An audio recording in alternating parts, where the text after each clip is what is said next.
This is the story of Brainy the RPG cat, and in many ways it's a very typical story. One day an old man found a stray kitten in a library, and he chose to keep it as a mascot, and to keep him in gentle company. But this was no ordinary old man, for he was Bosch, the high elf headmaster of the Library of Dinah, a very not ordinary library dedicated to the goddess of all living knowledge. And before long, Bosch would learn that this was also no ordinary cat. Hello. Learning that the cat was intelligent, the wizard took it upon himself to teach him to read and write, and learn history and the ways of magic. He was quite taken with the lessons he got from games using cards and dice. And soon the cat grew into an adult, a scholar, a full-fledged wizard in his own right, and once and forever one of the most dedicated librarians in Denier. The wizard bestowed upon him a name in the tradition of all cat people. He who astounds with his immediately brilliant ideas, but the library wizards have taken to calling him Brainy the RPG cat. And let me tell you, it hasn't been a bed of roses. Brainy the cat. Brainy the RPG cat. It's a kitty cat.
Hello, cats and kittens, felines and felidae, humans and variant humans, and every race, class, and subclass.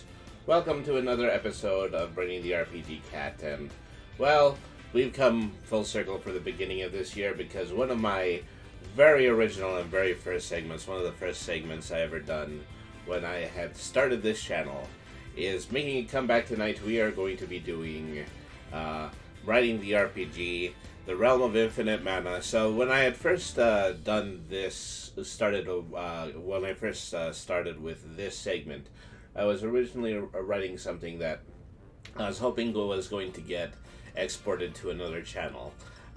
Is effectively, just a stream, an RPG based on the Power Rangers that I was, just hoping to bring onto a channel that was going to have a variety. But certainly didn't get to that point now. And so since then, I have created this channel, and I have wanted to create my own material for this channel for some time. And we got to it this morning, and things I believe really took off is that I just had this incredible writing streak. I did something in the neighborhood of 2,400 words. In a period of 3 to 4 hours. I was also writing in the middle of, my weekly tabletop session at a local comic book store. I gotta say sorry about that. I barely contributed, but, I was on a streak. I can't help it. But so we're going to go ahead. We're going to start writing even more on this article. So thank you, everybody, for tuning in. So this module is going to be based on Prowlers and Paragons Ultimate Edition. God willing, once I show the material to these people, it won't be too offensive, and I'll just kind of get to continue to write it as a Prowlers and Paragons module. But in the meantime, everything is going pretty swimmingly. And well, while I'm talking about Prowlers and Paragons, it would be a good time to once again talk about Well of the Worlds. Please support the Well of the Worlds Kickstarter. A new module for Prowlers and Paragons comes from Michael Serbrook, Rem Alternatives Productions, and Mobius Worlds Publishing.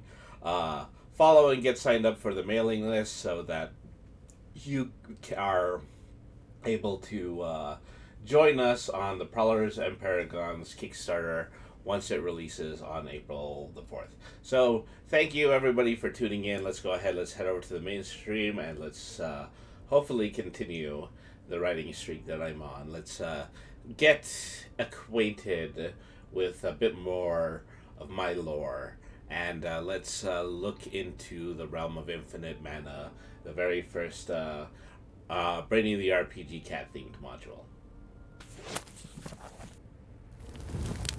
Okay, well, nothing on the screen in the moment, but we'll soon fix that. Okay, so let me see, where do I have to go here? Window capture, Word. Okay, there we are. Okay, so I'll read a little bit of this material. I don't want to read the whole thing because, I still eventually want people to look at it as a product. For the first time, I started writing in 2 columns because I just kind of felt that, I'm probably going to eventually expand the page length, put this out in a format that is more capable of being placed in a website like Drive-Thru RPG. And so I've only put text down so far. Devin says it's already looking like a book, and so, well, yeah, that's a good thing. All right, so let me read a little out of the introduction. Few people realize it, but the multiverse is a truly driving part of the cosmic ecosystem. Not just in a way that affects our own universe, but in a way that affects every connected and visited universe that we know of. The fact that the multiverse is such an impactful part of our daily lives is such a powerful thought that we in the wizard community frequently agonize what we would do with this information. For many centuries, it was general policy not to let any non-magicians into this theory because we believed that the fallout of sharing this kind of knowledge would cause an outbreak of paranoid mass hysteria. However, it's fair to note that we're incapable of hiding the same revelations from cabals of dark wizards and dark cultists, and they've never hesitated to not only bring it to the public's attention, but to cause untold amounts of bedlam and strangeness to our universe due to the limited understandings of the phenomenon. But I digress. Allow me to introduce myself. My name is Brainy the RPG Cat. I'm a wizard of the Library of Dinah, the contingency of wizards that were created under the tutelage of Dinah, the goddess of all living knowledge. We keep a library of everything that can be known in every pre-celestial being in this universe, and any of the innumerate universes we've come into contact with. Following a few recent cataclysmic events that removed all doubt regarding the events that several interconnected multiverses have had on our own home realm, it has fallen on my scholarly abilities to describe these major events in a public forum to provide necessary context to a public that prefers intellectual truths to the passive fire and brimstone available through your local cultists. I am hereby providing a description of my adopted realm of Premystera, a realm perpetually bathed in dim moonlight and home to a variety of known and unknown races, modern civilizations, and other cultural and geographic bric-a-brac necessary to frame the specific multiversal phenomenon that I must reveal. As recently as within 2 months, a multiversal phenomenon has occurred in Premystera. This has caused a massive influx, in fact a virtual dam burst, of the magical source material known as mana. Seemingly overnight, this realm went from a place where the magic was limited to a certain number of simple spells taken from a limited well, to a place where magic was virtually infinite and simple mages were suddenly able to draw mana at depths that were previously only seen by the demigods. Needless to say, this has caused a tremendous imbalance in the magic levels of the entire realm, and resulted in a few tragic events that enjoined the wizarding community to explain this oddity to the masses.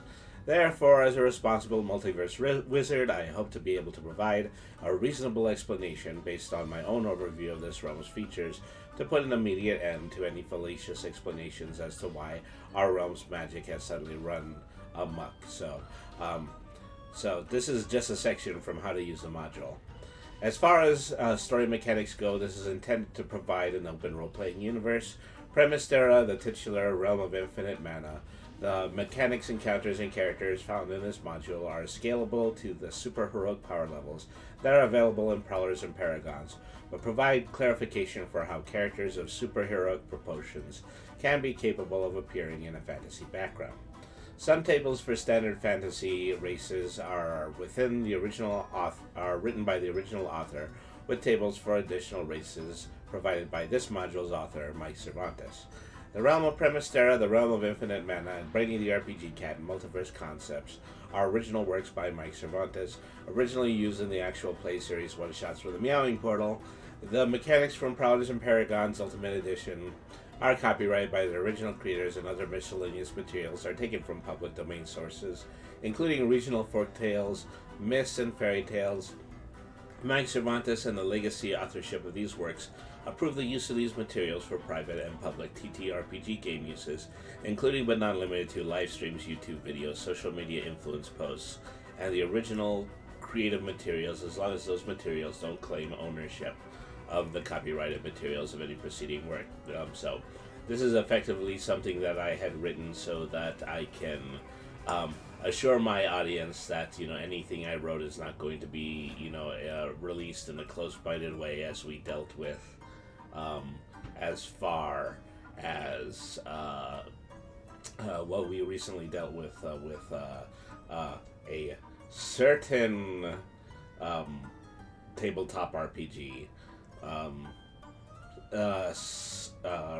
bought from Wizards of the Coast, a subsidiary of Hasbro. Okay, and more information on these specific copyrights will be available in the copyright section at the end of this module. All right, so I'll do this section on the planetary aura, or how I stopped worrying and learned to love drowning in mana. I, the cat once again, named Brainy the RPG Cat, remember my entire past in a realm called Premystera. I very distinctly was found stray in the library of Dinah, goddess of all living knowledge. The arch-wizard of the library, Bosch, at first took me in as a pet, but once I began to show signs of intelligence, he chose to take me as his personal apprentice. I grew into adulthood and eventually became a fully degreed wizard all my own. I remember the things this way, and so does the wizard Bosch and many of my closest friends and companions, including some who have visited from other dimensions and have no necessary reason to remember these events the same way that I do. Every one of them remembers this realm as always being named Premystera. It's a shame that that memory is untrue. Even in the moment that I write it into my research, it seems impossible, but the truth has been revealed to me in a way that is beyond my own critical doubts. At some point in time, this realm was simply named Terra, and the reason we remember that differently is because of a cosmic convergence between this planet and an identical planet that exists in a direct alternate universe. This planet was named Premise. Hello, Queen Vampiress. Thank you very much for tuning into the stream. Let's see. And had an environment, history, and culture that was one-to-one with our own Terra. But circumstances and indeed forces beyond even the Denarians' understanding coalesced, and these two planets merged into a single planet by the name of Premystera. Everyone who was on the planet's surface at the time has become a being sharing a conscience with a nearly identical being from a universe perfectly mirroring ours. It seems like an insane thing to claim, especially since my first few words in this document have been used to refute similar-sounding claims from apocryphal theorists from dark, mysterious cults. But I have become certain of this phenomenon because of a drastic change of this cosmic makeup of the planet itself. Okay, so I'm going to skip over this because this does contain some storyline spoilers. Okay, I can go this far. The Denarians are wary of the standardization of mana on most planets within most realms. We even rate the propensity of most of these planets on a scale between 1, containing the planets that have the least strongest magic, and 10, containing the planets where the ability for beings to use magic is mind-blowingly powerful. It's also worth noting that 1 planets are usually extremely primitive, containing some of the most underdeveloped forms of life, while the 10 planet designation is often reserved for realms such as Olympus, Valhalla, and Hades. Alright, so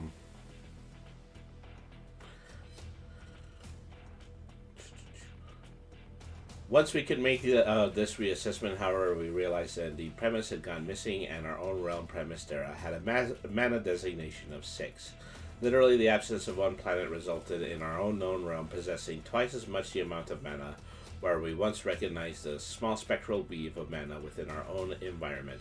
We now regard as a full bubble of mana surrounding the sphere of our planet, which we are theoretically referring to as the aura. The discovery of the existence of the aura has provided an explanation for a variety of anomalies within the realm as we know it.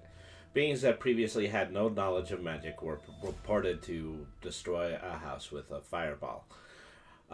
Races of elemental origins found themselves with almost telekinetic control of a single element. These sudden occurrences are easily explained by the abrupt addition to the overall balance of mana caused by the aura. Premystera has therefore become the very first example of a realm that has doubled in mana potential. The true cause of this has yet to be fully determined, and I, along with the other Denarians, are working hard to determine the answer to such. In the meantime, I have the additional duty of reorganizing a panicked populace consisting of new magic users and the influx of magic users who now possess twice the ability that they had before. This guide has since been released to the general population to put an end to speculation and secrets, and to provide a guide to every change that can occur in a previously mundane medieval realm, now stuffed to the gills with magical potential. As a concerned citizen cat, I can do no less. Alright, and so everything I have written has to do with species, and I wrote out effectively the descriptions of standard species. So I'll go ahead and I'll read these because I don't think it contains information that is any particularly mind-blowing. So skip some of the first paragraphs here, but I'm going to go ahead and I'm going to read this section. Below is an assessment of every species we know so far. Some of this information you may already know, as there have been innumerate works which cover the exact same material. In that respect, I will do what I can to be brief in my descriptions, only commenting on how I feel the aura has affected various species. The rest of the assessment is up to you as an individual, so by all means, I want you to go out and live. Okay. This is my description of humans. Human! They're the human! Doing human stuff. They live, they laugh, they love. On their own, humans have so many variances, some scholars consider them to be the apex of all species. Shame as it is that they never quite consider another species as an ancestor, or one containing a different common ancestor. Humans have adapted to living in every environment, and as such have developed the ability to forge bonds with every other species, all across Premystera, including some types of animals, which they deem pets, and denizens of other dimensions and areas of the multiverse. As a result, they're known for having a very passionate culture, honoring emotional concepts such as compassion, mercy, love, and brotherhood. They're also quite good at petting things that are really furry. Elves, widely regarded to be one of the most ancient species in known history. Tomes from elves discuss civilizations that have lived and died centuries before the promulgation of other species, including humans. Additionally, like humans, they have adapted to exist across the planet and have formed different variations across those realms. You may find locales of elves who are taller, shorter, have more limited shades of hair and eye colors, and different lengths of ears. Some elves have even interrelated other species, producing half-elf species with humans and a variety of other groups. Culturally, elves most revere their own heritage, having kept impeccable care of their family trees and always possessing extensive knowledge of their heritage. Yes, elves, Devon. Elves, truly elves. Dwarves, frequently denizens of tall mountains, dark caves, and colonies of intense environmental pressure. Dwarves are one of the stoutest species that have ever wandered the multiverse. They are known for being shorter and stocky, their bodies built to be ergonomically sound against the brutal places where they choose to make home. They are the cornerstones of civilization, frequently the first people to master the skills of stonework, metalwork, weapon building, temple building, and architecture. They are known for forming an unbreakable bond with other dwarves that are frequently members of a family, a clan, or just a pair of close friends. Like many other aspects of dwarven culture, this is done for survival in a harsh environment. They also put a lot of stock in the growth of massive beards and body hair, a trait that kept dwarves warm in eras that preceded the invention of clothing. Halflings were once considered to be a common ancestor of dwarves and gnomes, but no such evidence of any interrelation between these groups has ever existed. Believe me, I looked. Halflings instead have been suggested to be a counter-adaptation to dwarves, ones who spent their existence in wide-open meadows. The famous underground homes of the halflings suggest the short stature that they maintain to this day. Some say halflings embody the same level of material that occupies the minds of gnomes, but that seems to be oversimplification. Halflings instead pride themselves on hospitality. Their material culture only exists as a means to gather the most comfortable materials to put into their holes for their own comfort and the comfort of family, friends, and well-wishers. Okay. I think this is where it gets slightly funnier. Gnomes. Once I was in an argument with a bar patron about the species that lived in the most excess. At different points, orcs, dwarves, and halflings were brought up, but my greatest argument was in favor of gnomes. Gnomes are the smallest humanoid species, even rivaling creatures like us cats in terms of sheer diminutiveness. In terms of dwelling, gnomes seek nothing more than a tree hollow, or an empty crawl space, or a burrow in a human's well-kept lawn. However, their minuscule accommodations are only a mean to a gnome's true goal: mastery. When a gnome finds what it wants to pursue, it will follow it to the ends of the earth, working past concepts like retirement or even death. In civilized society, some of our finest inventors, scientists, entertainers, and businessmen have been gnomes, all seeking a singular accomplishment. However, this doesn't keep the underachieving gnome from something like seeking a world record for kicking as many humanoids as possible in the butt. Orcs, considered by many to be the most violent and ill-tempered species in the multiverse. Orcs, in my purview, are one of the most misunderstood beings for one simple reason: complete societal disenfranchisement. Our records relate tales where orcs were persecuted, enslaved, hypnotized by dark wizards to conduct evil deeds, chased out of native homes due to prejudices and deforestation, and treated with general mistrust even in a civilized modern society. Thus, the treatment has been reinforced in the modern orc's attitude.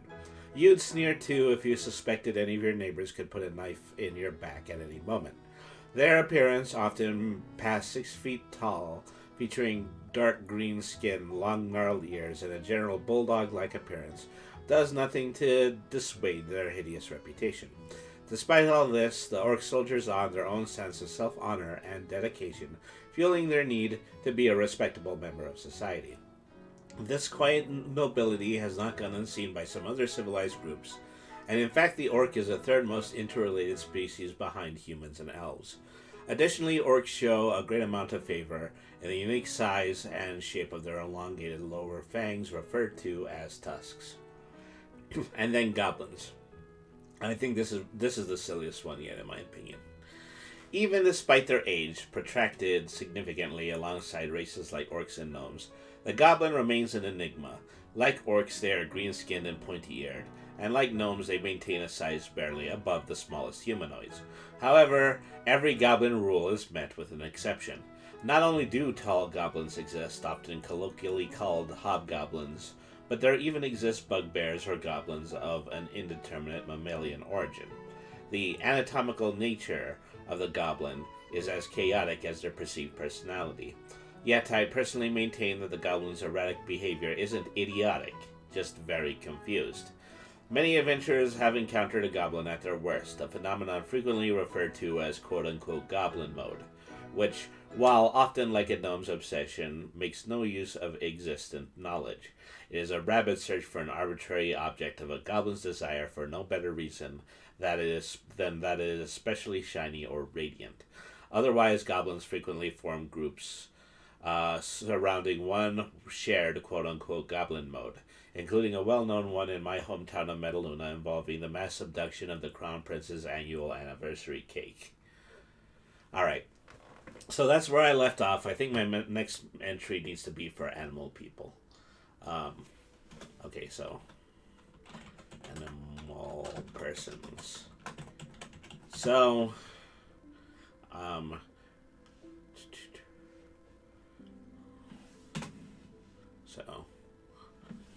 the pantheon of species that are half human and half animal and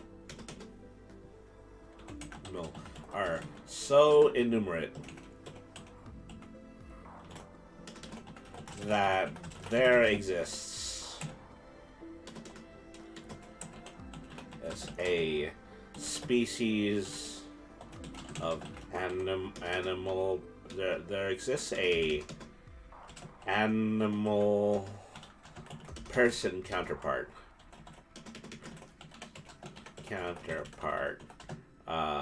for every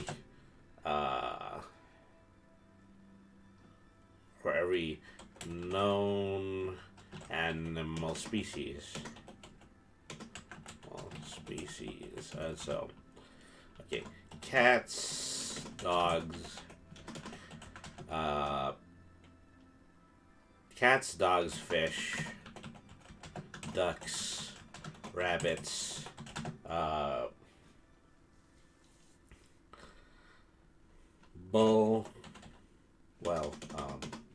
bovines,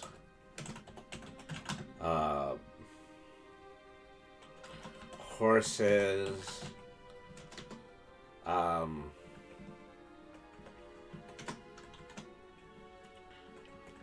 bovines, horses, and so on and so forth.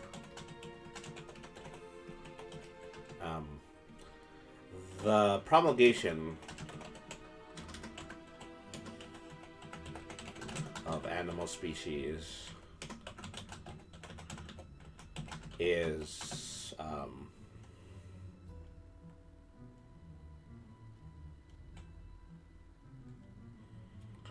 due to the existence of newly elevated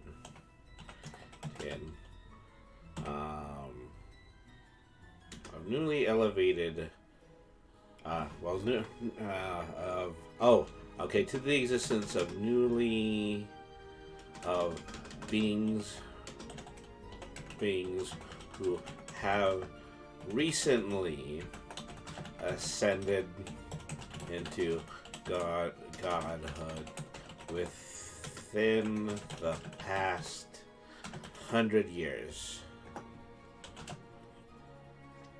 Gods have a tendency to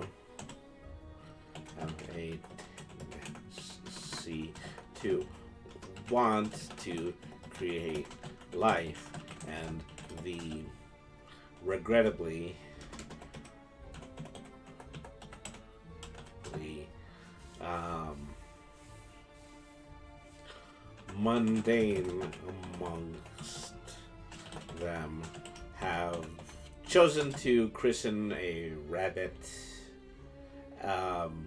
rabbit-like human to be the ones to be to be proof of their existence on our planet, something along those lines. All right. Regular mundane amongst them have chosen to christen a human with rabbit ears.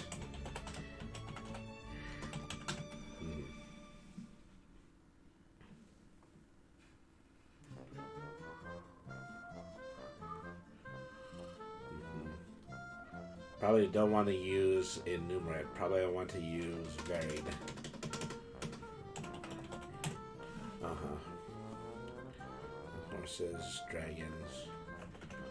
Horses, dragons, and so on and so forth. Okay.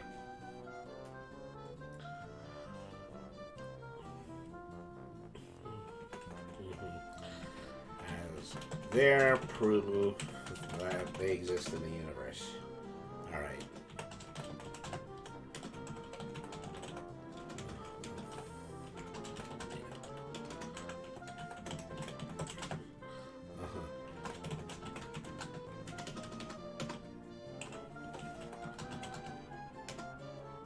Okay, there exists an equal amount of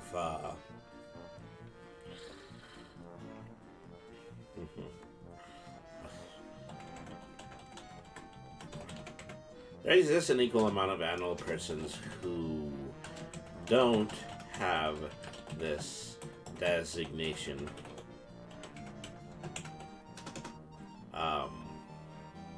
There exists an equal amount of animal persons who don't have this designation and possess a different origin entirely.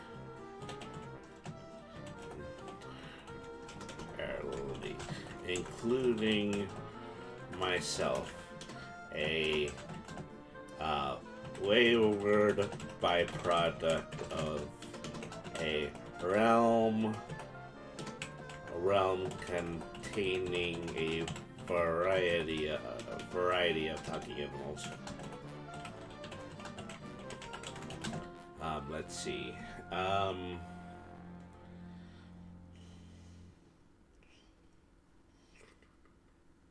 Talking animals. Animal persons are best characterized as having a human like attention towards civilized culture. Well, human-like attitude, probably better than that way. Attitude towards civilized culture. Alright, sure. But still retain one or two elements. One or two instincts.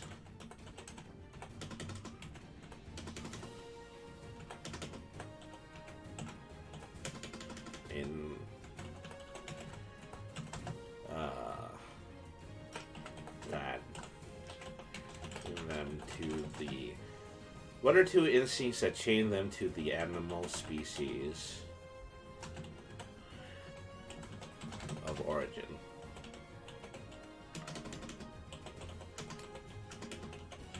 Okay. So, I have the majority of the standard races. In addition to that, I have goblins, animal people. I think I need to do one for automatons. But other than that, I think it might be I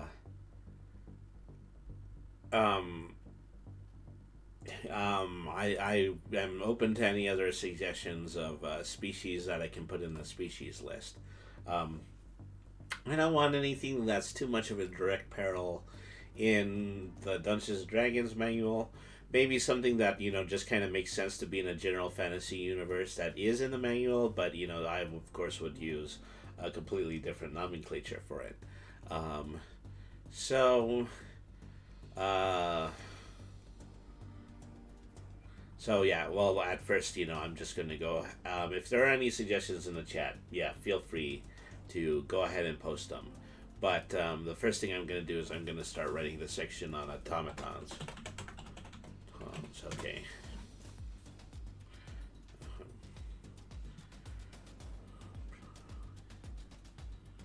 Okay.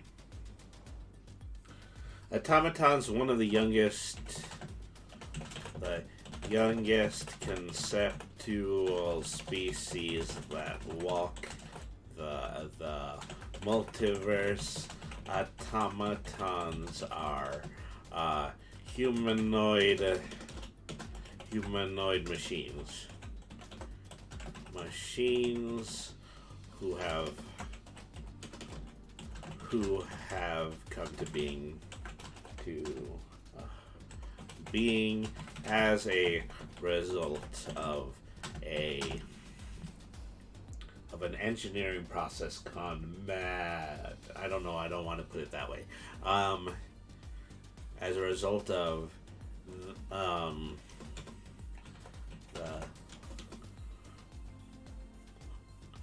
have come to being through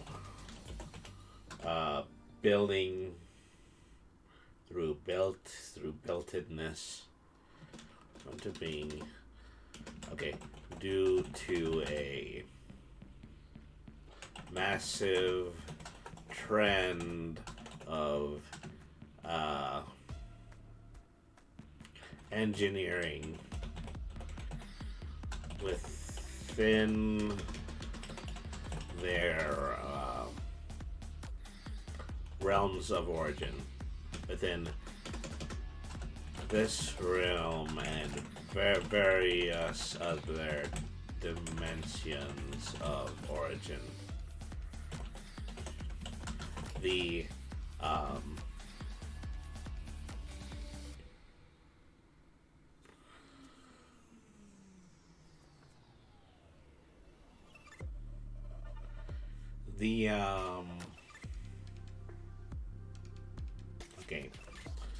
urge to create a machine that possesses all the intelligence and ability of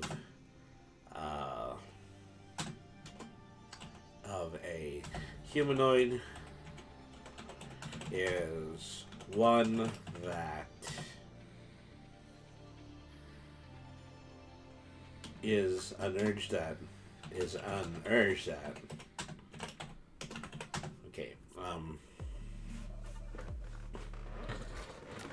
is common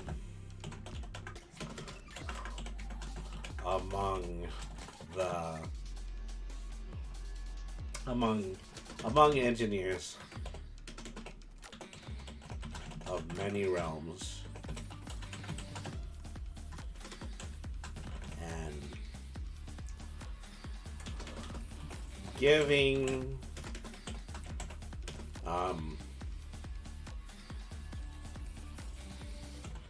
creation to a form of fully sentient life.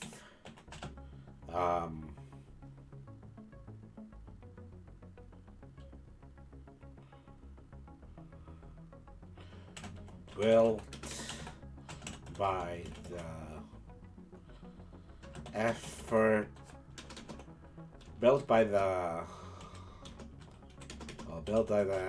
hands of the intellectual class, built by the hands of the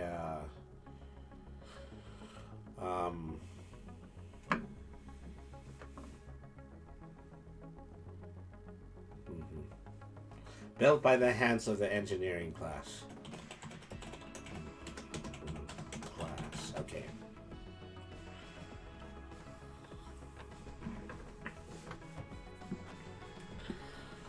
Like with animal persons,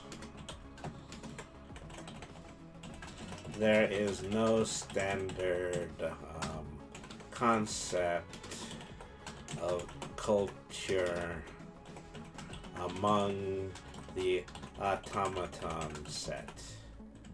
In fact, many automatons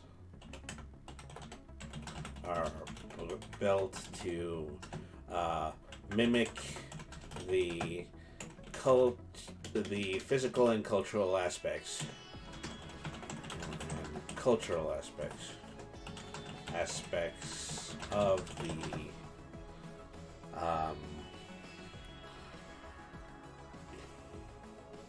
the humanoids which built it.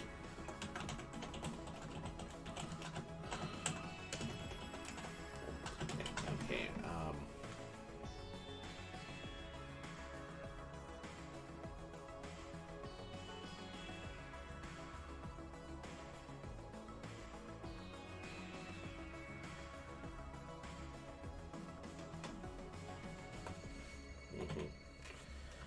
However,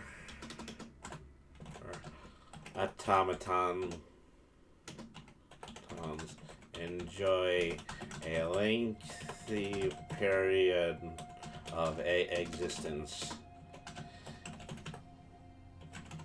beyond the point where they were originally built.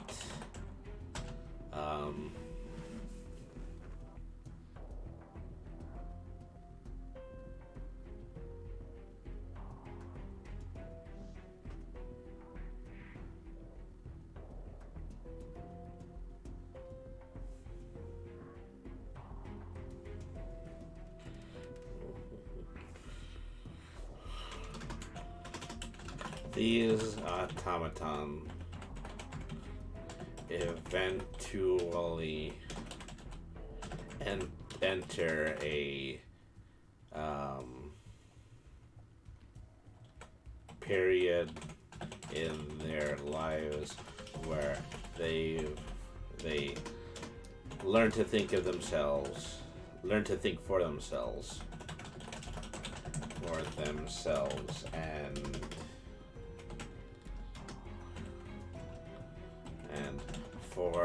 and develop a personality that is entirely their own. All right.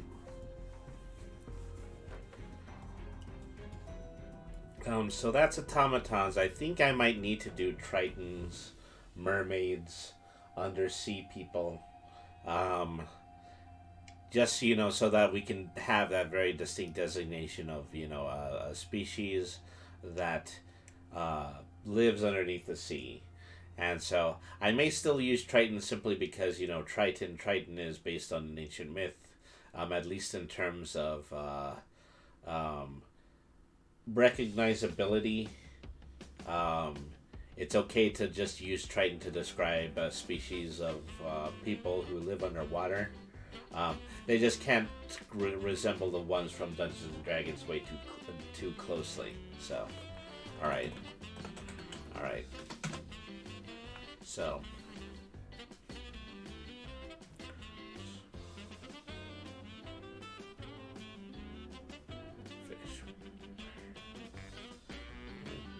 fish burns.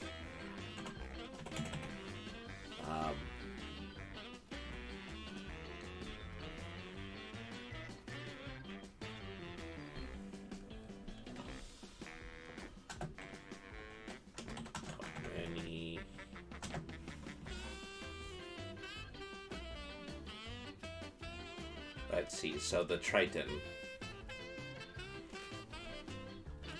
The Triton are a species which have experienced many rumors. At different times, they were referred to as mermaids, Selkie, and other creatures of myth.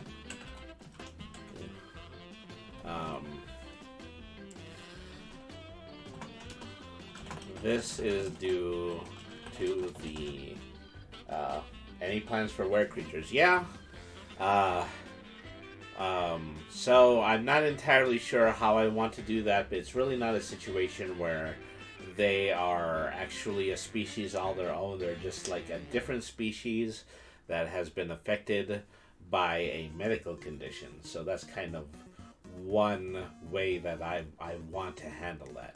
Is that, lycanthropy is something that is considered to be, something that happens to a person, and then they just kind of have to deal with the circumstance afterwards. And while there is going to be werewolves, there probably aren't going to be things like shifters, because, I don't want it to be like an ancestral thing. It is kind of just strictly due to a medical condition. I like where as a society. Okay, well, do me a favor, Devin. Tell me a little bit more about where as a society, like the Worgen and Warcraft. I mean, maybe you can sell me on the idea while I'm inventing this. Let's see. Okay, this is due to the fact that the Triton civilization exists deep under the water.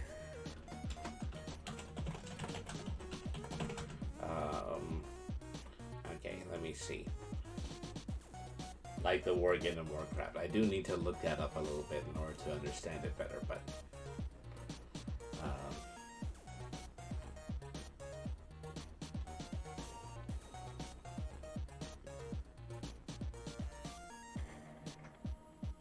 so in Warcraft, the kingdom of Gilneas, former defector, current strong ally of the Stormwind Alliance, during the Cataclysm of Azeroth, were besieged by feral Worgen, a night elf druidic creation. That's interesting.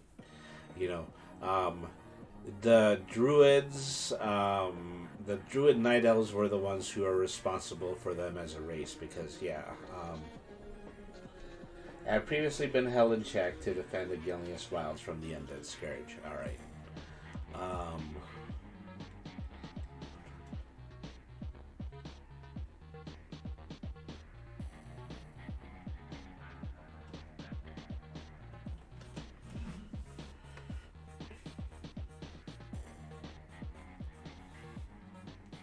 In the chaos and destruction, control of the feral Worgen was lost, and they began to siege the kingdom, killing and infecting the Gilneans en masse with the Worgen curse. Okay, so I think, there actually might be a good precedent for that, and then, that would actually allow me to write where people as a species. Alright, so I'll probably work on that immediately after the Triton. So this is due to the fact that the Triton civilization exists either where most other species would not even be capable of survival. Okay.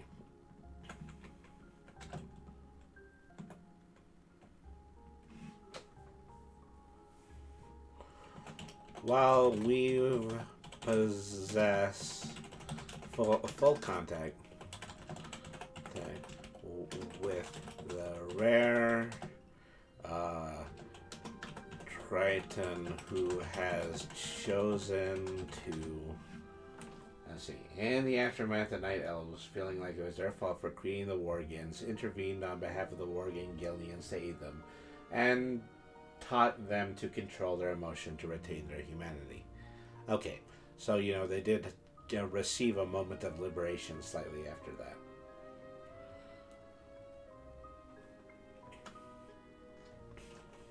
Chosen to ban.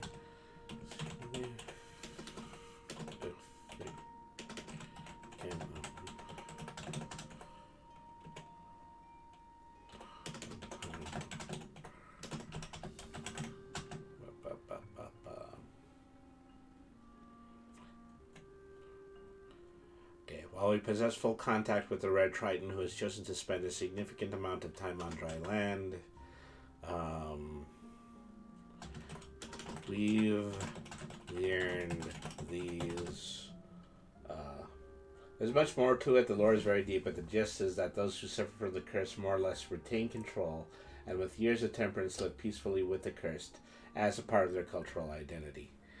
Well, I mean, so it is a good concept, and I think I might be able to draw from some of the civilization-like contracts, but it's not as though I can take it out of whole cloth from Warcraft.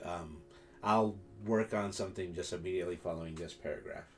It's a magical curse, not genetic, but can still be passed on, and many willingly accept it as it comes with its own upsides. All right, let's see what we can do. Okay. We've learned that these are the exception and not necessarily the rule. Well, I wouldn't say necessarily. Learn these are the exception and not necessarily the rule. Tritons are preoccupied with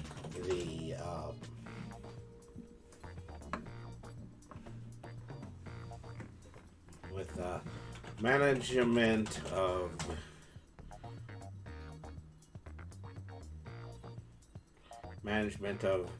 the ecosystem of the sea, which is vastly different, different but just as integral as the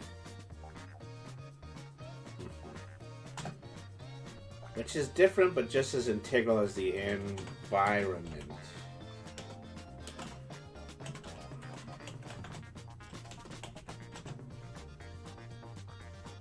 We have on land.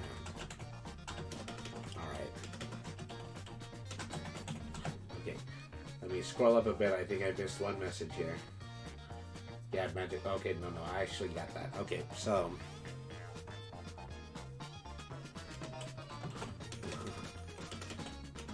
thus a true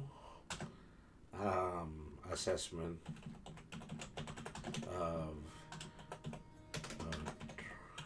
Triton culture has not yet been fully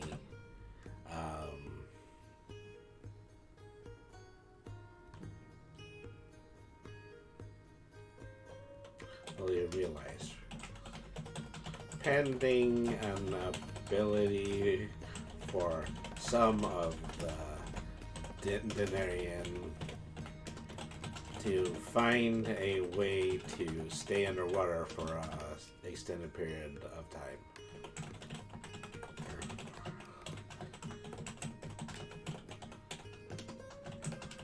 Alright.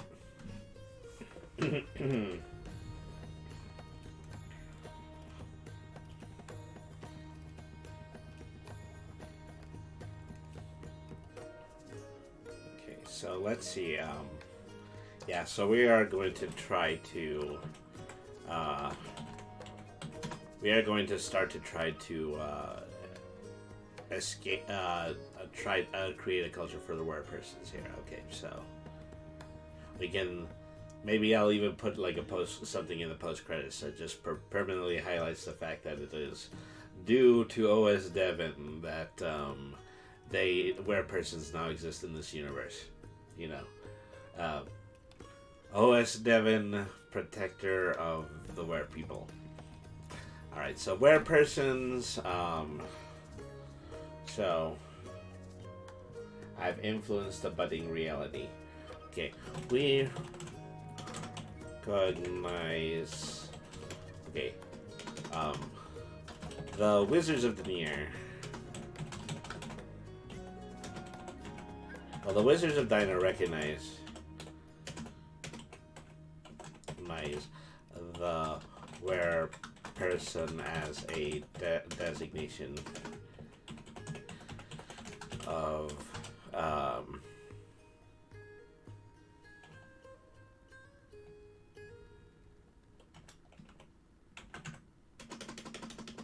the Wizard Diners recommend as a designation of species is though in sheer no, I don't want to say biological. Although their origins as a species is far more varied than most. A were person is a individual of another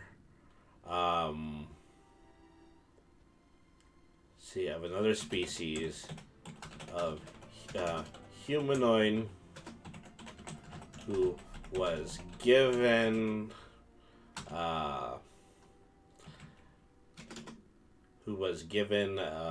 animalistic, let's see,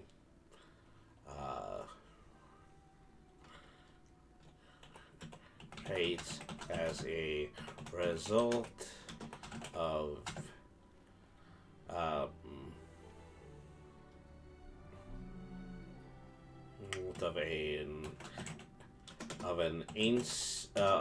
a specific curse.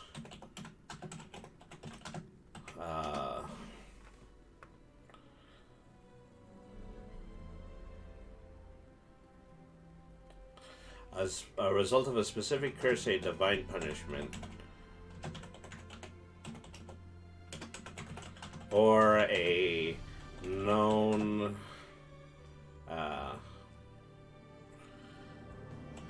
communicative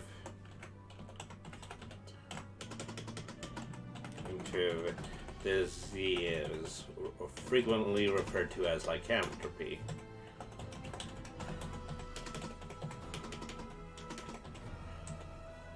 Well, colloquially referred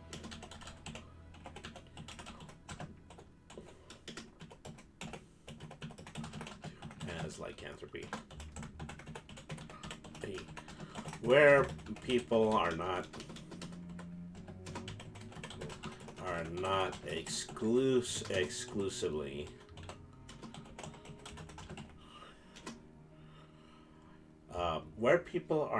exclusively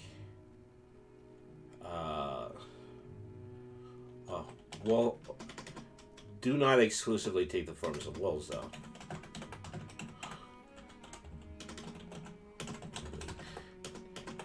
Take the form of wolves, and in fact, their ability to possess or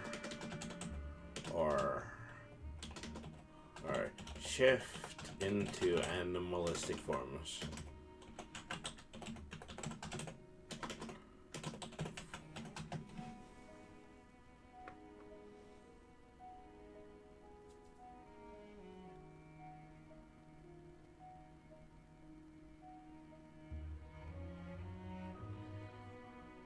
Where people do not exclusively take the form of wolves, and in fact their ability to possess or shift into animalistic forms is as varied as the types of animal persons that exist in across the multiverse. Okay.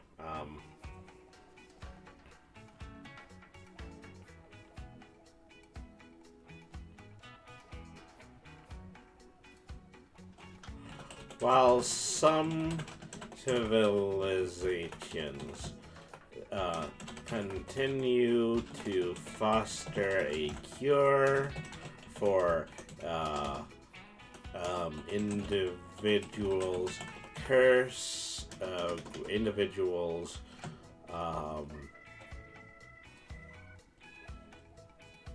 continue to foster a cure for individuals with the ability to with where person. Well, while some civilizations continue to foster a cure for individuals with where person traits, tendencies, abilities, these other civilizations have embodied the ability to endure endure these newfound animal traits and have formed where civilizations of their own.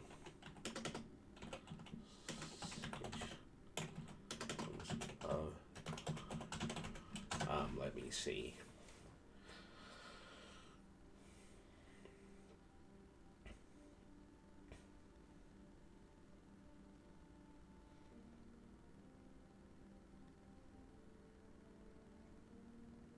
So I think that does pretty good for a description, but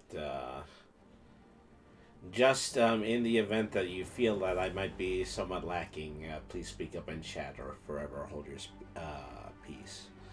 All right, so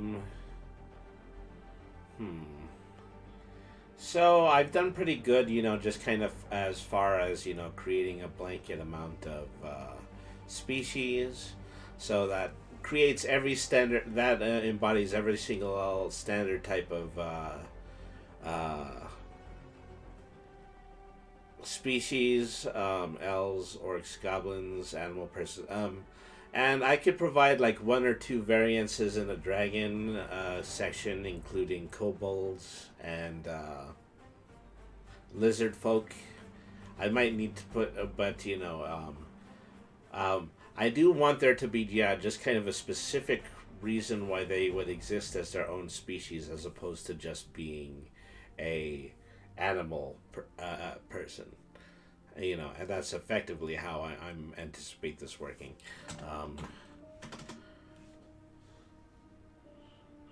So, how are we doing on time? I think we have. Yeah, we've just barely crossed the first hour. All right. So, unfortunately, yeah, I made the mistake of leaving my standard D&D manuals locked in my car in my travel set so that I could play Dungeons and Dragons at the comic book store this weekend. Otherwise, I would be cross-referencing these books and try to develop as many individual race types as possible. But yeah, so since I can't think of it as many, I might begin to start writing another section. And so there's some conversions I need to work on. One of them is that there's this big empty section right here that's supposed to describe the basic Prowlers and Paragons mechanics. I am going to also need to start to write an customized list of powers. Just to provide a description about how magic is differently adapted within the Prowlers and Paragons engine. Once again, don't forget to set a reminder just in case. So all right, so let me okay, so and I'm probably going to be creating subsequent chapters that just highlight one specific activity, like individual character creation. I'll probably provide a few sample character profiles, including Brainy's profile and just profiles of characters from one shots from the Meowing Portal. So, let me see. So, when I was writing under species, I was still under chapter 1, the planetary aura, or how I stopped worrying and learned to love drowning in mana. What I'm thinking at this moment is I may need to go to chapter 2 and start describing specific locations in Premystera. So, all right. So yeah, if I'm going to continue writing, I'm going to continue writing that. Okay. So once again, as Devin is holding me accountable for, I am now going to write a reminder. Powers. Let me see. Yeah.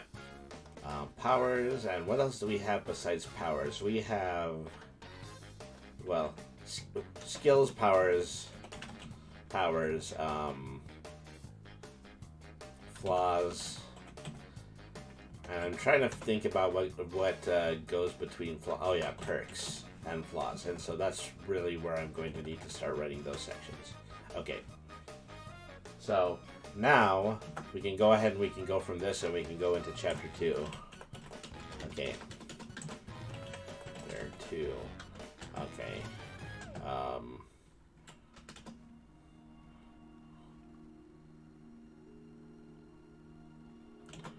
Chapter 2, Civilizations of Premystera.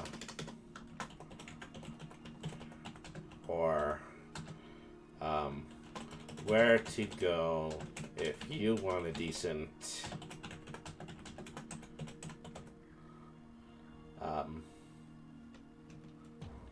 or 50 little things to enjoy about the realm of infinite mana.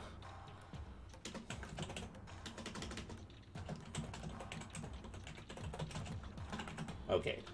And so that's the way that the chapter layout has been working, is that, one standard chapter name followed by one joke chapter name. All right.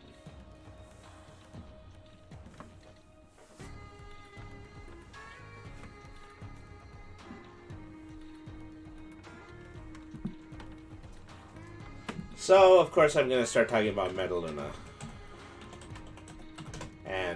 And of course, Brady also has a tendency to show his bias when it comes to this.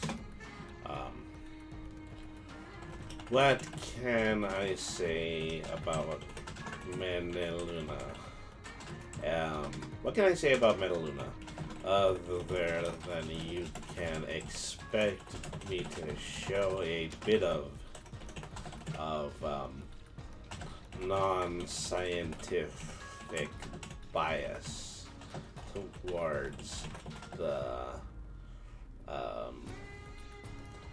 country as it counts towards the township. This is indeed this is after all the principality that I have always called home. Called home.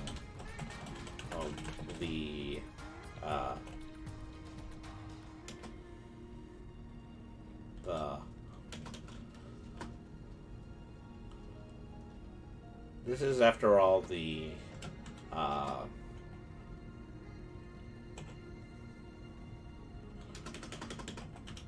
this is after all where the Library of Daenerys of Dinah lies. It is where I was found as a stray, and is indeed and is to this day the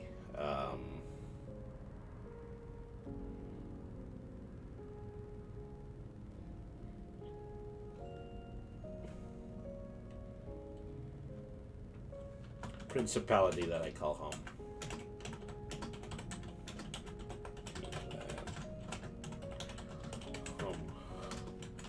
Metaluna is the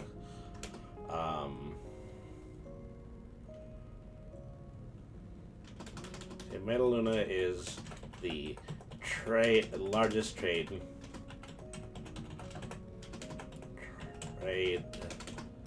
capital in all of Premistera.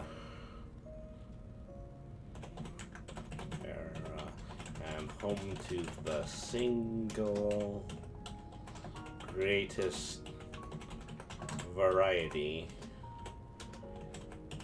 of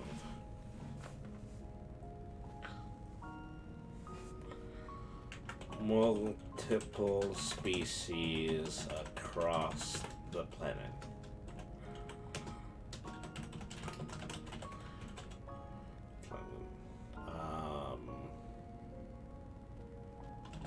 It sports a thriving marketing district, a vibrant nightlife, and all the finest trimmings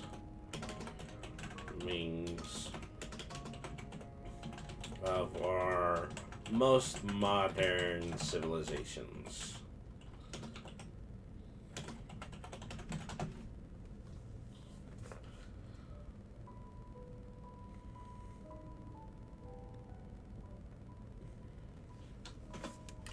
However, as much as I'm inclined to gush, I also recognize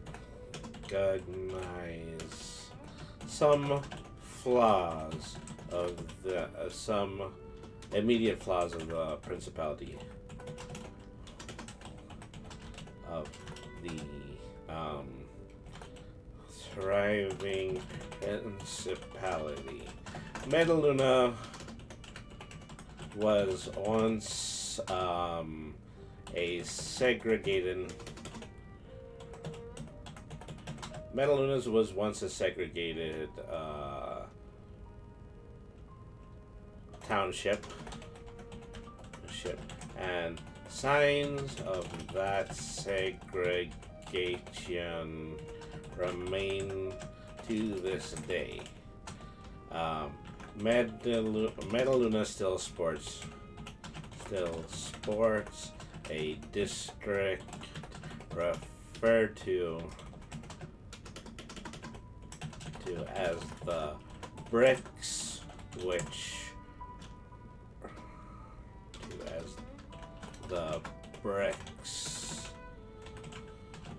where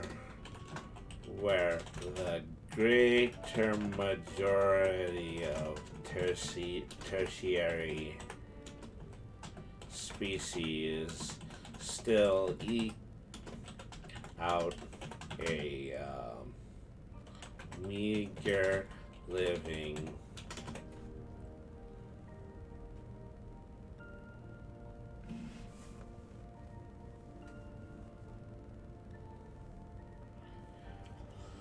Sports a district referred to the Bricks, where a great majority of tertiary stars still eke out a meager living without appreciating the splendor of the city at large.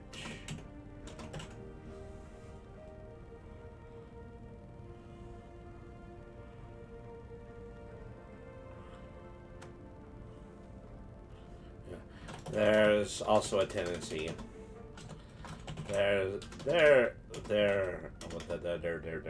Sorry about that.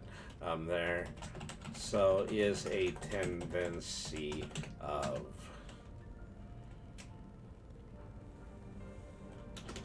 among Metalunites to distrust individuals who possess the ability to use magic, a distrust which has only grown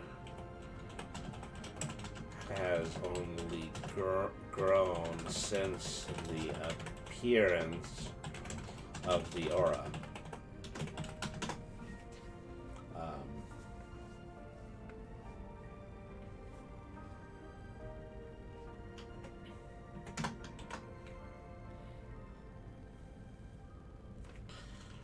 The Principality of Metaluna is ruled by Frederick.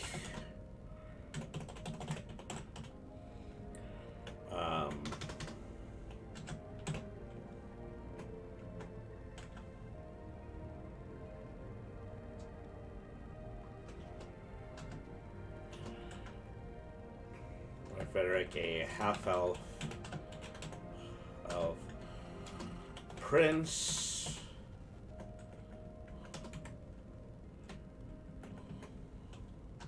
who was once the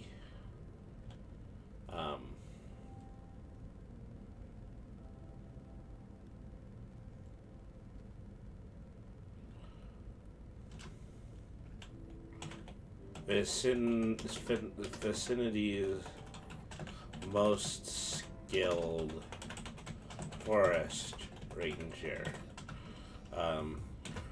Frederick is the son of the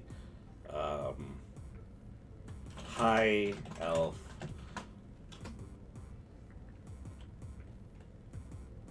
arch wizard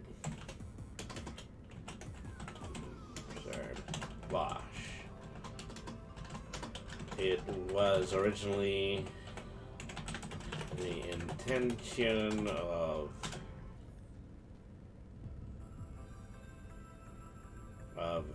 the townspeople to make Bosch the king of Metaluna, but as a consummate man of knowledge, he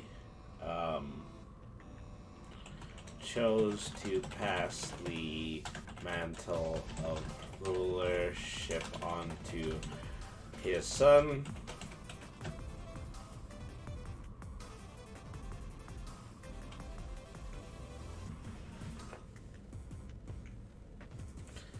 This remains a point of contention.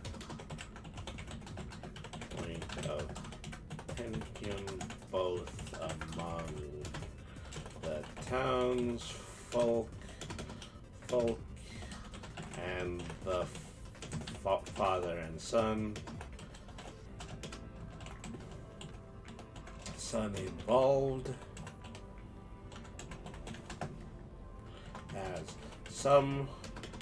as the debate continues to rage whether the arch wizard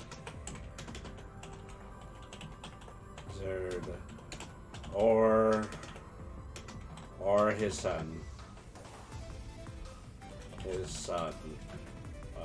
As the debate continues to rage whether the arch wizard or his son is the true monarch of the township.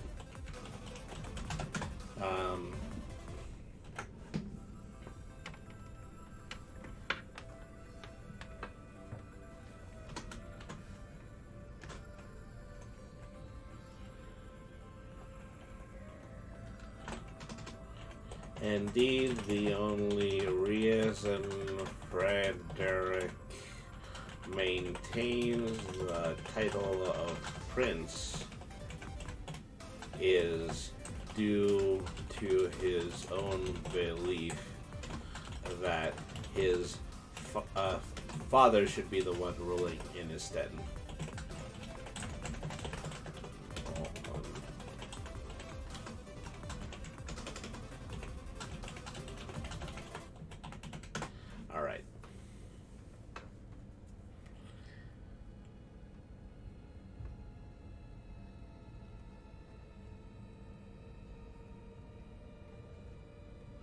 Okay, so we can put that there.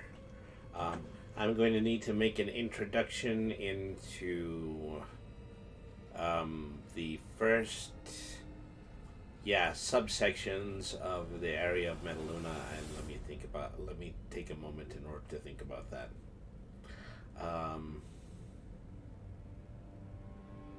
So, I know Metaluna like the back of my paw, so I have no qualms in saying this is most likely the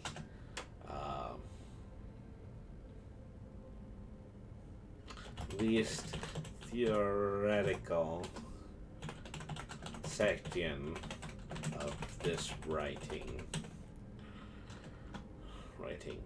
I am inclined to take a momentary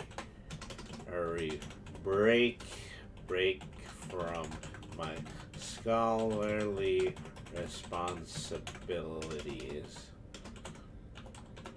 so that I can show you some of the finer area sections of my home town.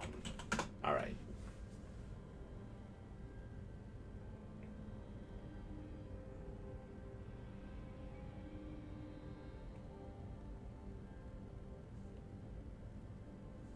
And then we can talk about the bricks. All right.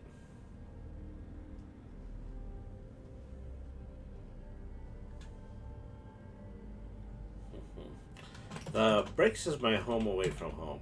Well, the bricks district furthest west of the main roads of Metaluna.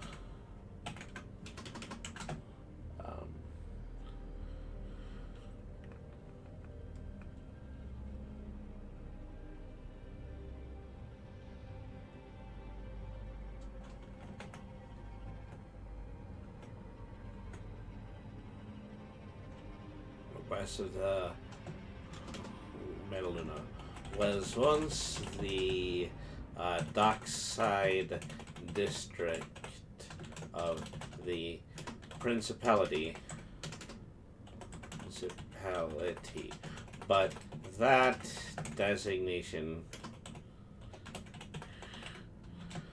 came to an end when it was found that the furthest southern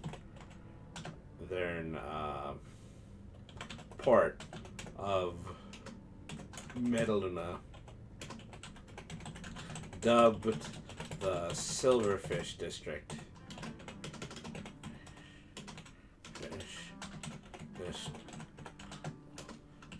was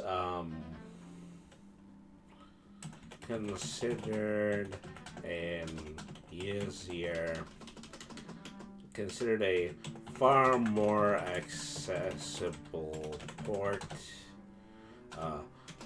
for engaging in open sea trade.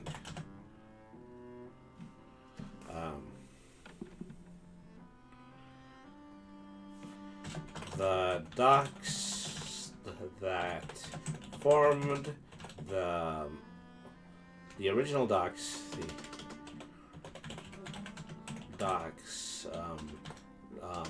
within the bricks are still accessible, but unused except for the occasional rug ship with motives ulterior to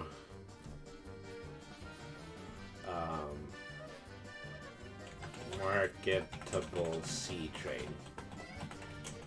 Alright.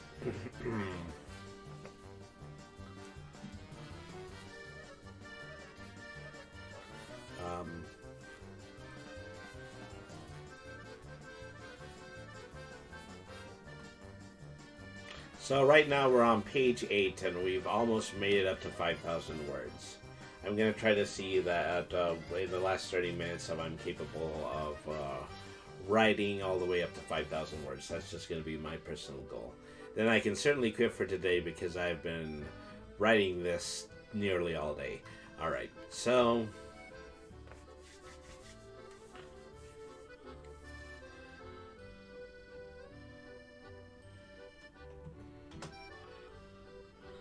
Okay, so... I need to say, the Bricks District has always been the largest home of tertiary races within the Principality. Within Metaluna. Within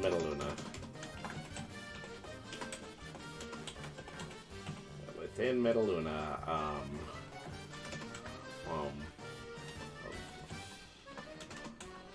and clearly the clear home of any, I shouldn't say races anymore, species, clear home of any orc, goblin, animal,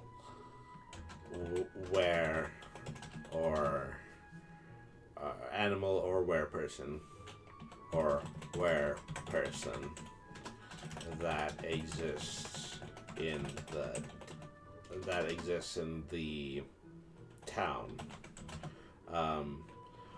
Originally, these species it lived here due to laws that separated them from what was believed to be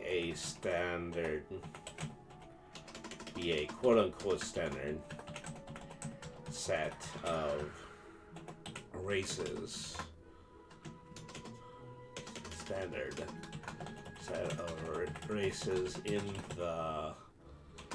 In the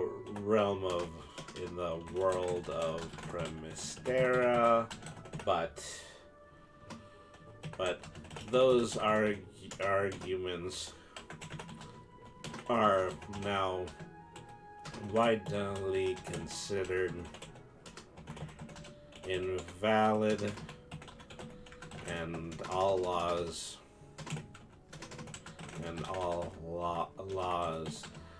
originally segregating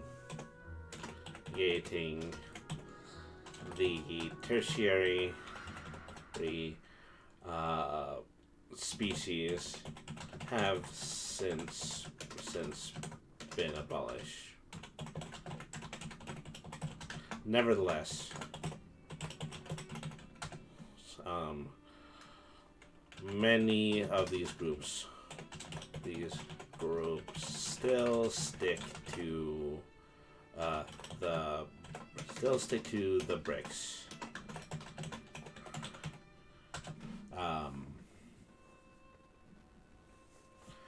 Due to the low cost of housing and general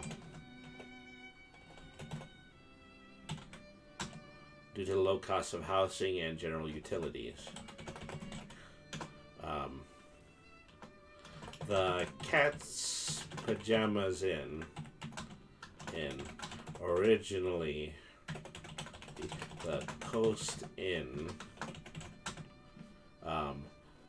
until it was purchased through the benefactory tenure of on Brainy the RPG cat is the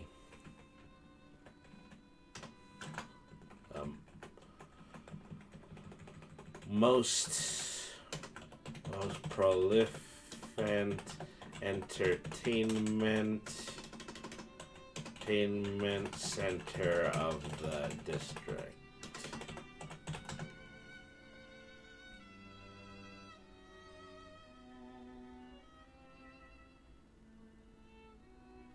Is the most prominent, probably better prominent than prolific. Okay.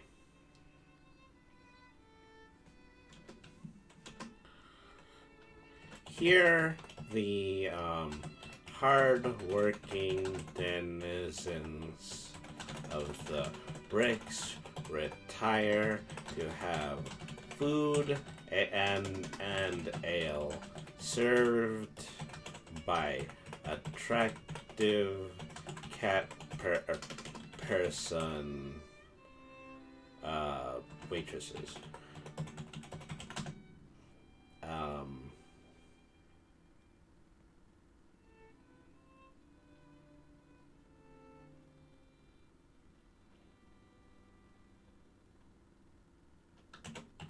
Bartholomew.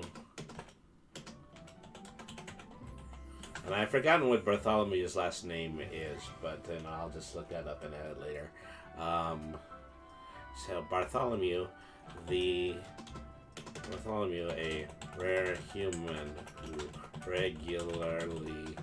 who possesses permanent lodging in the bricks, is the bartender. There. Brainy kept him as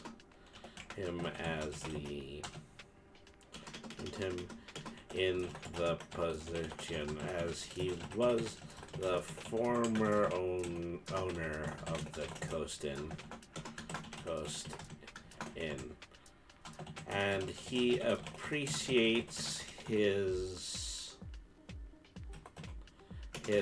newfound tenure, even on days when he might have to deal with an especially large orc throwing a tantrum. Alright.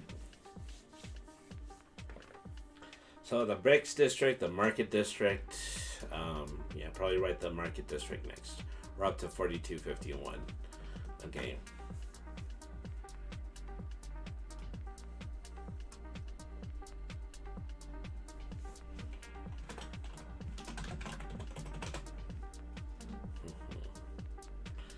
As Metaluna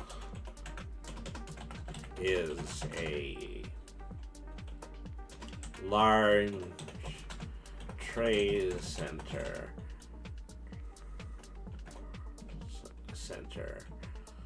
As Metaluna is a large trading center, its market district is one of the largest and the most exotic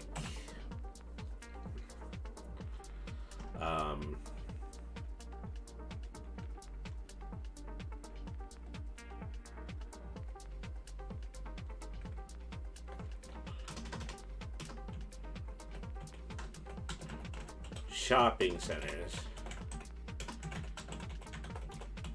in the realm.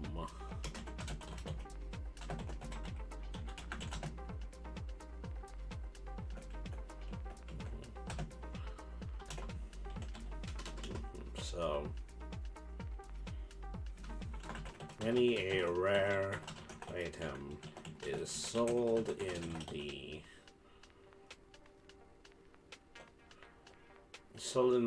market including rare spices, tapestries, weapons, magical items, and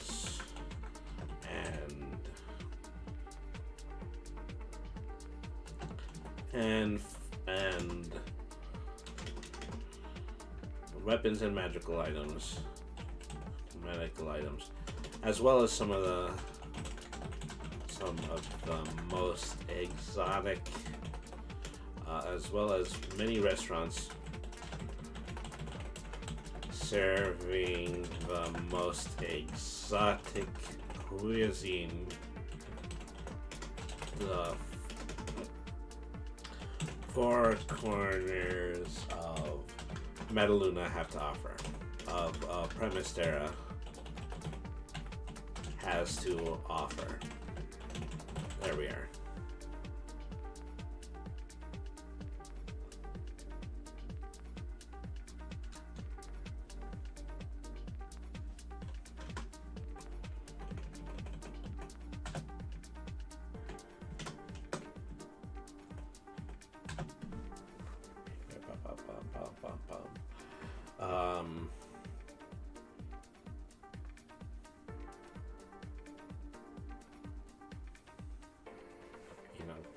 So, additionally, some of the most skilled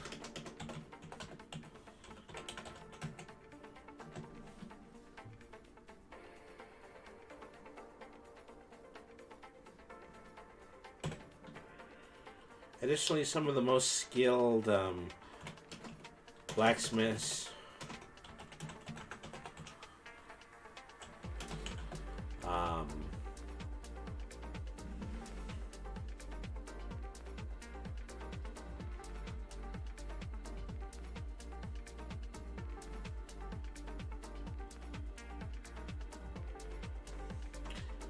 armorers, blacksmiths, armorers, and alchemists have moved into the market district. Queen Vampiress says, "Bye, Brainy, Devin. Have a good night. Take care." Good night, Queen Vampiress. Thank you very much for tuning in to the stream tonight. It does me good to know that there are people willing to listen to me sit here and ramble about my own lore for 2 hours. Anyways. Alright. Have moved into the market to sell their wares competitively.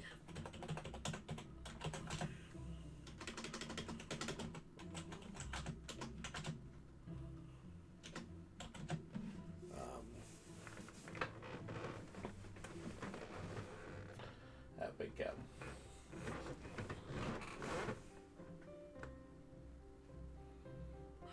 All right.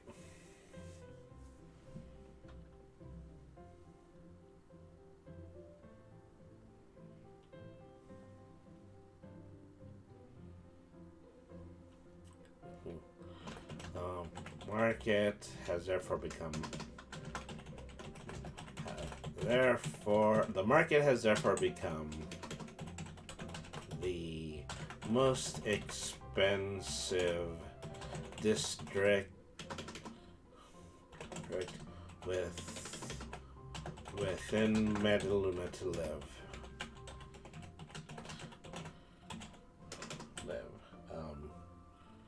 Metaluna to live. And many of the higher class citizens within the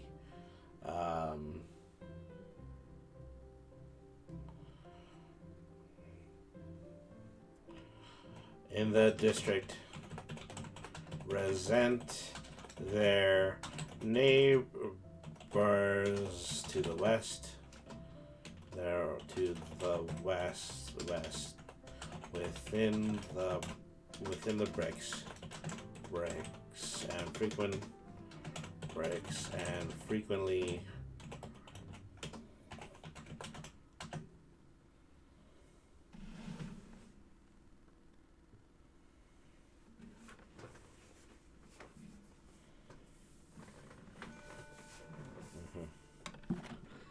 and blame them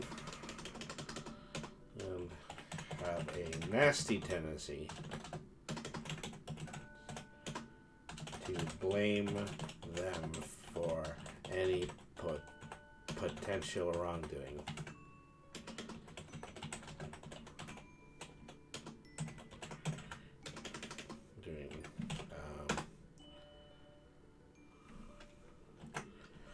Lolly's Potions is a business. Lolly's Potions is a business run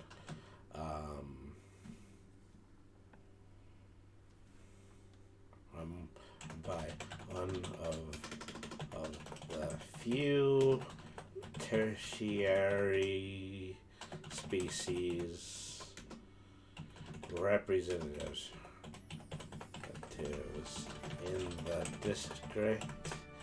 Its owner, Lolly, is a goblin who gave up the life of a street urchin to become one of Metaluna's most skilled potion crafters.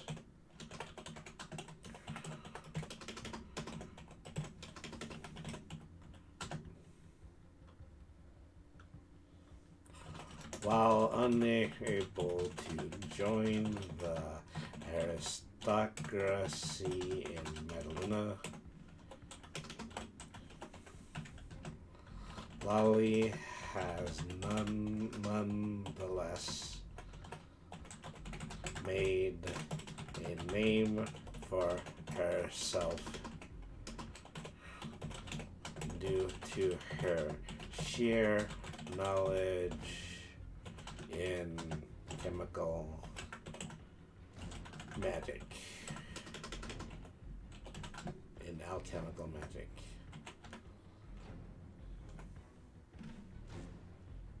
Alright. So that puts us 143, 44, 40 words. Okay, so another 500 words to go. Okay, the market, the bridges.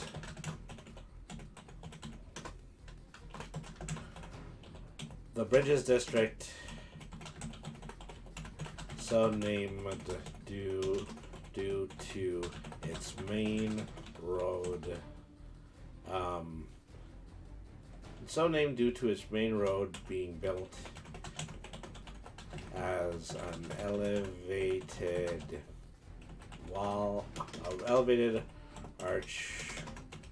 archway leading directly to the Crown Prince's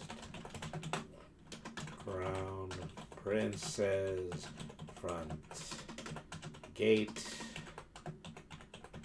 is also a very wealthy district occupied by a numerate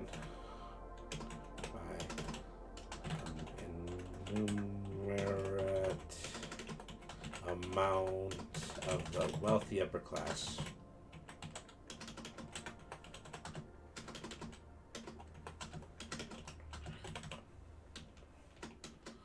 The upper class.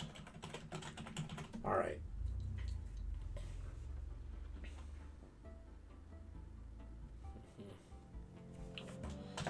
This district contains the most affluent manners and exquisite castles owned by the aristocracy of Metaluna.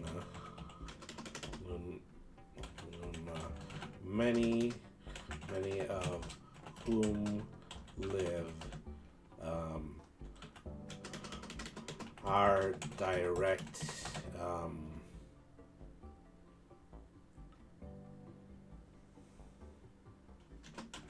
connected to the monarchy of the prince.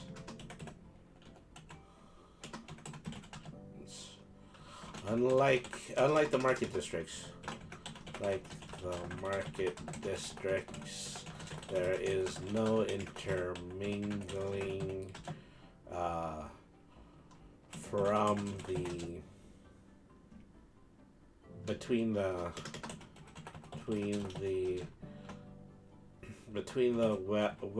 wealthy denizens,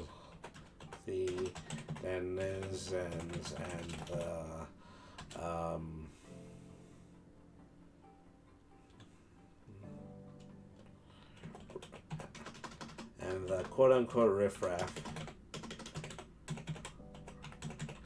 of the Bricks district. And the riffraff of the Bricks, however, the bridges, ironically, serves as the base of operations for Metaluna's Lone Thieves Guild.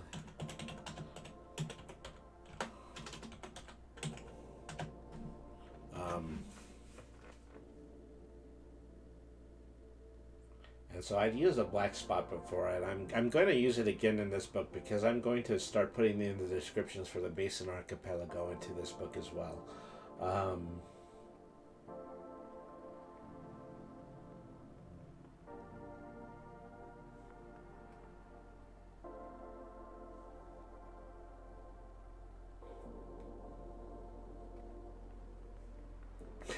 There's a part of me that wants to think, okay, well, I'm going to name them the Wet Bandits, and it's exactly what it sounds like. It's a reference to Home Alone. Yeah.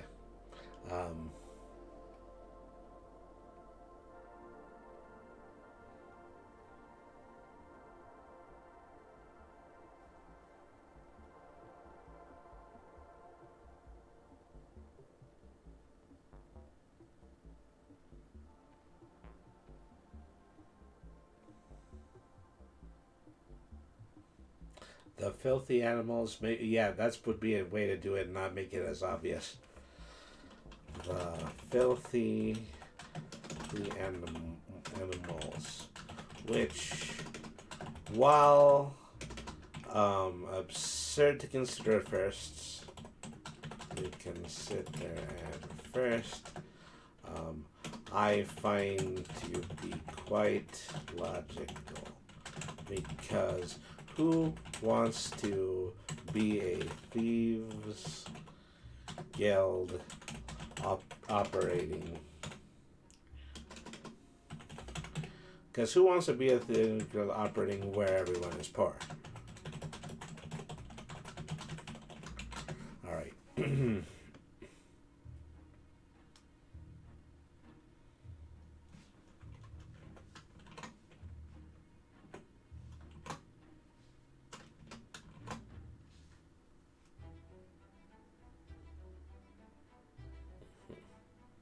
So many of these opulent mansions exist at ground level, while the bridge that leads to the castle begins on a road which exits the market district and leads on an incline, leads on a narrow incline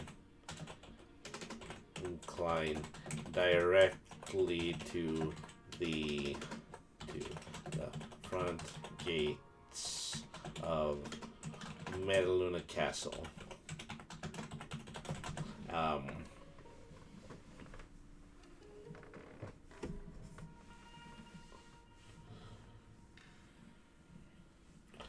It is fortunate to me to know that if any crime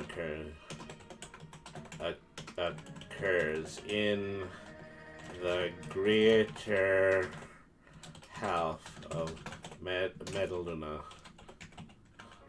that the blame cannot be reasonably made against the Bricks District.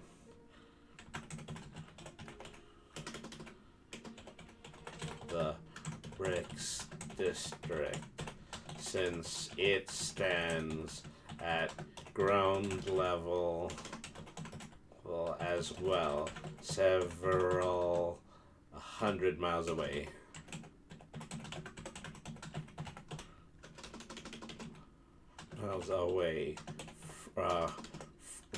From the most likely persecutors. From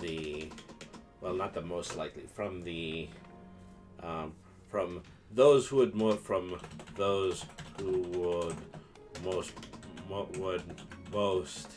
likely persecute the lower class. And, well, okay, so I think we're at the end of the 2-hour marks at this point. So I'm just going to go ahead. I'm going to give this a save, work on this a little bit more on my own, and then more than likely we'll set up another one of these streams next week so we can do more writing together.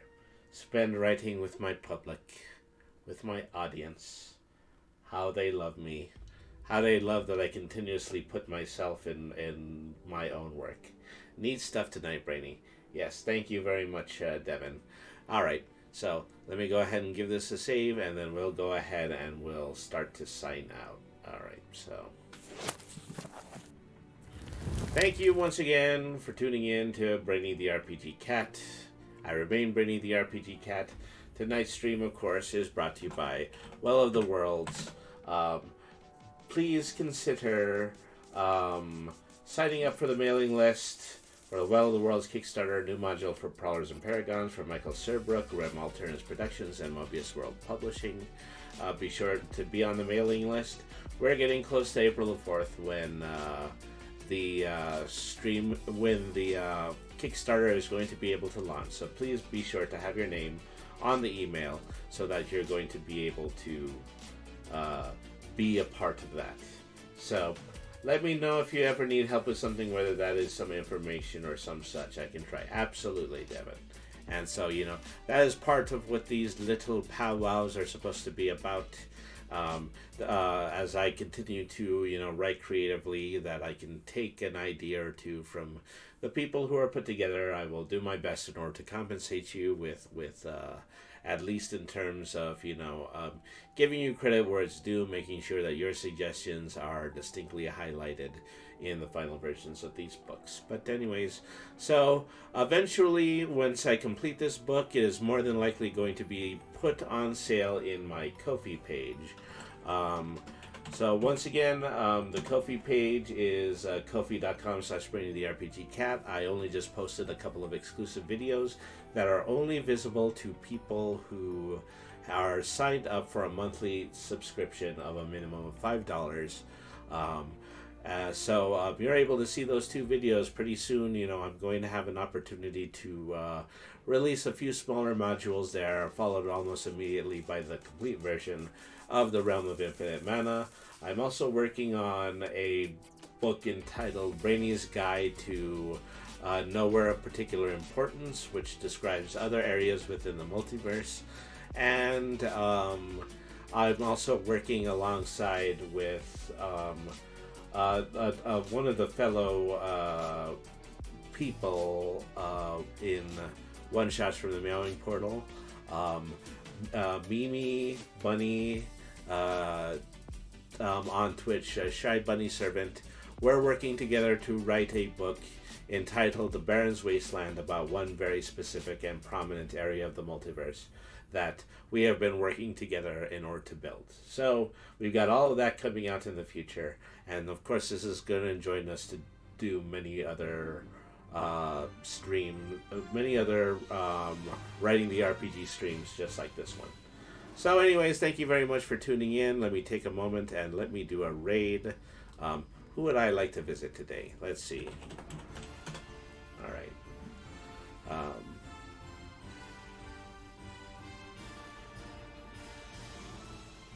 They might be good. Yeah, they're at that again. Let me see. Okay, so let me see. I think I'm just choosing between two. So, okay, so we're going to go over to Code Channel. Right now they're in the middle of playing a brand new game. It's called Superliminal. So, thank you everybody once again for tuning in. I think I'm pretty used to my new work schedule, and you can expect me to be here on Monday. There is going to be a weekly schedule posted. Thank you everybody for tuning in. We're going to go ahead and we are going to head over to Code Channel right now. Thank you. Thank you so much for indulging me in this Writing the RPG stream. I will be back tomorrow with more than likely a new Let's Play. But anyways, thank you everybody for tuning in. Have a good night everybody, and thank you very much for watching.